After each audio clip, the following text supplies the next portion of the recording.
உம்மாட்ட போய் மன்னிப்பு கேளுங்க, உம்மாட்ட போய் மன்னிப்பு கேளுங்க. சில புள்ளகளுக்கு என்ன தெரியுமா பிரச்சனை? வாப்பாட்ட போய் நான் செகண்ட் ஆகிறதா? அல்லாஹு அக்பர், அல்லாஹு அக்பர். உண்ட வாப்பா இல்லன்னா உனக்கு உலகத்தை பார்க்கலாப்பா. உண்ட வாப்பா முயற்சி செய்யலன்னா உனக்கு உலகத்துக்கு வரலாப்பா. இன்றைக்கு வந்து கொண்டு வாப்பாட்ட போய் நான் செகண்ட் ஆகுறதா? எனக்கு என் வாப்பா அடிச்சாரே, என் பொம்பளை முன்னுக்கு தானே என் மானத்தை வாங்கினார். அடே உண்ட வாப்பா, அப்பா உண்ட வாப்பா ஏசட்டும், ஏசட்டும். அல்லாஹுக்காக மன்னி. உண்ட வாப்பா உன்னை பெத்தது, பெத்துறதுக்கு முயற்சி செஞ்சது போதாதா? உண்ட உம்மா உன்னை பெத்தது போதாதா? அதுல வேற இவர் ஏண்ட வாப்பா கிட்ட போய் நான் எப்படி மூஞ்சில முடிக்கிறது?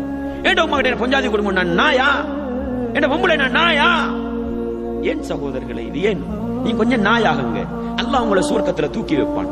நீ கொஞ்சம் செகண்ட் ஆகுங்க, அல்லாஹ் உங்களை சுவர்க்கத்துல தூக்கி வைப்பான். வேண்டாமா சுவர்க்கம்? வேண்டாமா இறையச்சம்? வேண்டாமா நல்ல மாற்றம்?